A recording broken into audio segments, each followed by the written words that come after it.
your girl Bobby J here, and we are talking about Respect the Movie starring Jennifer Hudson, and it's directed by Liesl Tommy. I don't know much about Liesl Tommy. I know she's a South African American. I know she has directed a few little episodes of different shows like Walking Dead and what else? Queen Sugar, I think. But what else I was going to say about her? She's also an actress.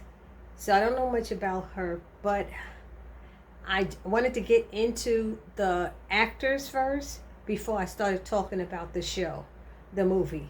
And the reason I want to do that first is because if y'all remember several months ago, they had the Genius Aretha that came out by National Geographic with Cynthia Erivo. And I told you guys once the movie came out, I was waiting for the movie, I would review it and then do a little maybe comparison. So I hope you guys understand and go see for yourself. It's what you thought about the movie and compared to the 8-episode miniseries that National Geographic did, because it's completely different, because there's no way you could put all of her life into 2.5 hours, if it was even 2.5 hours. The Queen of Soul cannot be pushed into 2.5 hours. So I'm first going to talk about the characters, the actors. Sky Dakota Turner, she played young Aretha, and she also was on Broadway, played a young Tina Turner, I read. Jennifer Hudson, we know who she is from Dreamgirls, and she played Aretha. Mary J. Blige played Diana Washington, and she did a fabulous job at it. I mean, Mary J. is a good actress. I've seen her in things, and I am just totally blown away with her acting capabilities and skills. Marlon Wayans as Ted White. That was interesting. That was very interesting because you always see him in silly, stupid comedy, and for him to play a dramatic role, a serious role, I think he did a pretty good job. He was convincing, because I could tell you this much. He pissed me the freak off. And anybody who play a part of a man that's pissing me off, they doing a good job. Like, as much as I love Denzel Washington, when I saw him in Training Day, I was pissed. I couldn't stand him. It took me a while to start liking him again. And he was just playing a part. But he did it that good that I couldn't stand him. And right now, I can't stand Marlon Wayans. I can't. Anyway, so he did a good job. Plus, wasn't Ted White her manager as well? Audra McDonald, oh my God, the fabulous actress, Broadway actress. She played the mom, Barbara Franklin. And Heather Headley, singer, actress. She played Clara Ward. Forrest Whitaker, he played C.L. Franklin. He was good in The Butler. But he played C.L. Franklin. But they didn't seem to have him womanizing as much as he was in the other show. Haley Kilgore, Carolyn Franklin, the sister. You know who she is. Matter of fact, I just watched Raising Kanan. She plays Jukebox in Raising Kanan, Power Book 3. So Jukebox was in this, which was really amazing. And I like I said, I just uploaded a review on that. Sekone Singh Blah. I guess she's African. Irma, she played Irma Franklin. And I kept saying, where did I just see this woman? OWN had a show on called Delilah. And this woman played Leah on Delilah. Sekone Singh Blah or something, BLOH. And then Albert Jones played Ken Cunningham. I didn't know much about him either. What is his name? Lardrick Collins. Lardrick Collins plays Donald on Tyler Perry's The Oval. And I was laughing because I'm like, oh my God, Donald is in this. But he played Smokey Robinson in this show. So it's always good when you see black actors going from getting roles places and continuing to work. Before we get started, And I'm hoping it's not going to be long, but this review probably will be a little bit over 30 minutes because I'm comparing and I'm giving my, my opinion. But before I get started, if you have not subscribed to my channel, please take a moment and subscribe now. I would love for you to become one of my subscribers and go back and forth and commenting, become a commenter. That's what I would love. I need you to subscribe, like, comment, share. Subscribe, like, comment, share. That's what I need you to do. That's Barbie J asking you to do that and help her channel grow. Okay, so now let's get back to the review. So several months ago, I watched Genius, what is it called? Genius, Aretha Franklin, National Geographic. And people were very upset because the Franklin family they were protesting the release of that 8-part miniseries, okay? And that's due to them being completely blocked out and not being able to have input of the making of it. Genius, National Geographic, they basically said that we worked with many people who knew Miss Franklin, from Clive Davis to members of her family's estate, to make sure we told her story in an honest and authentic way. This series is called Genius. It is a tribute to Aretha's genius, something we hope we can all celebrate. Now, she was a musical genius, and that was one of the parts where I feel like the movie might have fell short of, because I don't think they showed enough of her musical mind. They didn't I don't feel like they focused enough on her singing and her creating these songs, with her sister, with the Shoals band, that was it, Muscle Shoals band, their band. I mean, I really wanted to see more of that. But remember now, this movie is the one that the family supported with Jennifer Hudson, and that's because Aretha gave Jennifer her blessing to play the role in this show. So they had a lot of input in this. I could tell you that the cinematography and the settings, and her hair and her costumes and all of that, designs were all on point for that era. They had Jennifer looking fabulous. So we know, like I said, the movie was blessed by Aretha and the Franklin family. The music and the singing were awesome. And because I'm a Jennifer Hudson fan anyway, I loved her ever since Dreamgirls, or probably a little bit before that. But she's amazing. And I don't know if any of you have seen her interviews, and she tells the story how after she was number 7 on, what is that music show, you know what it is, whatever that singing show she was on, she was 7th, and she got kicked off, and she said the next day she got a call from Aretha Franklin to get to open up for her or something like that. She had to open up for her. So Aretha obviously been watching her, and she sang an Aretha Franklin song when she auditioned for the show. So, and I'm not talking about the movie. I'm talking about when she first started in one of those competition shows. I can't remember the name of it. All of a sudden, it just went out of my head, and I knew it like this. Whatever. Anyway, so like I said, this show movie made Jennifer. They tried to make Jennifer at least look like Aretha Franklin. The hairstyles, the clothing. Whereas in Genius, Aretha, they didn't do that. They just had Cynthia Erivo just being Cynthia Erivo. There was nothing about her that made me think Aretha. I had to try to imagine and pretend she was her. So that's one of the biggest differences. I think she did a fantastic job portraying the Queen of Soul. And I'm talking about Jennifer Hudson. Did a fantastic job. She did what they asked of her, basically. Even with that little walk, I don't know if Aretha walked like that, but it looked like they had her do a special little walk and twist when she walked, and I was laughing about that. So it seemed like a lot of parts were glossed over. It was, I don't know how to explain it, but it starts off, with the parents already separated. So we done missed a lot already, because why are the parents separated? How are they separated and stuff?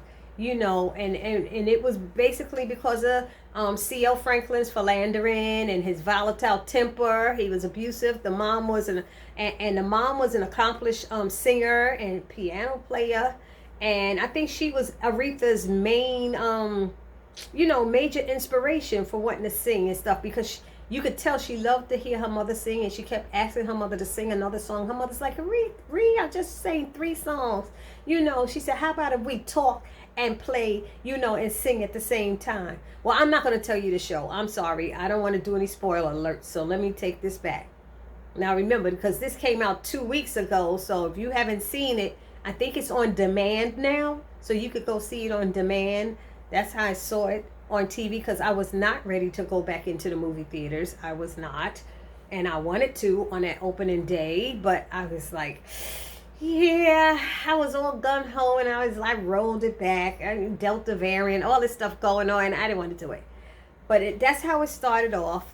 They never seemed to they didn't show her ever pregnant, except one time, and it was her doing a flashback, turning sideways, and you see she's pregnant. We don't know how she got pregnant. They showed a guy going to her room one night saying how come she wasn't coming downstairs to sing, because her father would wake her up out of bed to come downstairs and entertain his friends. At like 10 years old, she's coming down there singing to Sarah Washington and all of these people. And it's just like, really? You waking your child up for that? And everybody be saying hi to her, and did she have to go back to bed? But one night some guy coming in, he was talking about, oh, we could have some fun. And she's just sitting there with her big eyes looking at them and stuff. I'm like, it wasn't making sense. We don't know what's happening, and we were left too much to imagine, what was happening. And after that scene with her, they showed how much she loved her mother. She loved her mother. Out of all the kids, it seemed like she was a big mama's girl, and she ran after her car when the mother drove off and to say bye. And she said she would see her mother again in 2 weeks, the mother said, and her mother ended up dying. And her mother died before the 2 weeks was up, and that's what it seems like in the movies. I don't know the time frame, because it was too much cutting from here to here. It was real choppy. And basically she went silent. She didn't want to speak. Like her mom's death basically threatened her silence. Threatened to silence Aretha, because Aretha didn't even want to sing. She didn't want to even sing when it was her birthday. She didn't want to open her mouth, and it seemed like it went on for at least a couple of weeks or a month or something. But we don't know. Like I said, we don't know. They showed that the father she finally sang, and when she finally sang, all of a sudden they switched it into Jennifer Hudson. They showed the scene with Dinah Washington. Now, these people used to be at their house all the time, all the time at C.L. Franklin's house. He'd have all these famous people there. They were all her uncles and aunts and stuff like that, big time people, Martin Luther King and all, But one night she saw Martha Washington, Lord help me, Dinah Washington in the club, and she was going to perform. Aretha was going to perform, so she decided she would sing one of her songs. And the scene that was made up in there, the only reason I'm not going to say it is because it might be a spoiler alert, but Mary J. Blige played the mess out of that damn role. She played the mess out of that scene and the little scene afterwards. I tell you, I was like, wow. But she called herself the queen. I said, okay. So we learned that her father was picking her songs. We didn't hear that in Genius Aretha. And we didn't hear about this scene with Dinah Washington in Genius Aretha. But the father was picking her songs, and she would be coming in late, and she blamed him for no hits, and he slapped her and all of this stuff. I was like, how old was she when this happened? I guess she was a teenager or something. And Then there was another scene when the father pulled the gun out at a family event or something outside on Ted White, and we couldn't hear. It was like a barbecue, and we're like, why? Why did he pull that gun out on him? There was so much stuff that was left so unanswered. I wish, the movie felt, it wasn't clear. It wasn't clear connections between the scenes, some of the scenes, and the movie felt, I guess, a bit disjointed or choppy, whereas the stories were left, some stories with lines were left incomplete. We didn't know what happened, where they was, or whatever. Like the scenes with her husbands and stuff. We don't know when one husband left and came. It was kind of confusing. When did she get pregnant? Where all them kids come from? They never showed her pregnant, but next thing you know, there's a baby. And next thing you know, there's a baby. And then they never showed her like almost being motherly. She was always dropping the kids off, leaving the kids. It's like, did she not have a motherly affection to her kids? The movie didn't really draw that in and make that clear to me. And it left me a little disappointed. It really did. Sometimes I was not sure what Aretha was feeling or thinking, like when she had them demons were hitting. I don't remember scenes about her demons so much in The Genius Aretha. I'm trying to think back. It was an 8-part miniseries, and I even have my notes, but I don't recall all of this, the demons part and stuff, So I just was like, did her father, can anybody put it in the comment section, did her father have that much control over her career at the beginning? Because I don't know where it came in, where she came and got Ted White to be her manager, and the father was calling him a crook. Why was he a crook? What is it that we didn't hear about him? Because I didn't hear it, and I think I watched the movie twice. I tried to keep going through it because I was like, what did I miss? I'm missing something. There was that fight, the fight in the hotel when Ted White got upset with one of the white band members, and because he had his arm on Aretha. But I don't recall them. I don't recall that. I don't recall Jerry. That was with Jerry Wexler, which I did not mention him. Mark Maron played Jerry Wexler, and Titus Burgess played Reverend James Cleveland. And we didn't hear much about James Cleveland in this either. We didn't hear as much as we did in Genius Aretha. But he was there. I mean, I didn't know who was playing what characters. If they didn't make clear their names or who they were, and I didn't hear it clearly, I was confused at that. So there was something I was trying to see. So at at Muscle Shoals, and there was no real disagreement at Muscle Shoals that they showed us in the movie. But he didn't like, I guess, that the white guy had his hands on Aretha, but we didn't see it until he got to the hotel, and she was like, I was doing my work, I don't know what you're talking about. And then the guy who owns Muscle Shoals came to his house. That's not the one he was mad at. He was mad at the white band player, and they were going to fire him, but he kept calling him names. He's calling the guy all kind of names, the white guy, and the white guy's like, I just come to see if we could work things out. Why you keep calling me redneck and white this and whitey? And, he was like, I'm not going to do that with you. I'm not going there. And it just seemed, I didn't like Marlon's part at that turn. At that turn, it just seemed like he was trying too hard to call him names that it just wasn't even, the scene wasn't necessary. And Aretha was standing there looking, at what's going on. And then it became a whole big brawl. It was crazy. I didn't understand that part of the movies, but what helped me understand it more was seeing Genius Aretha, because like I'm saying, 8 episodes, and they all was like an hour and a half or something like that each. That's almost like 15 hours of information about her that Respect the Movie couldn't put it into one. So that's where it kind of fell short with me. I didn't like I said, the children. She was always showing up pregnant and stuff. and we don't know where the kids come from and stuff. But it did conclude the issues. It talks about the issues of her working with her father and the life experience that had haunted her throughout her career, and that was her demons and stuff.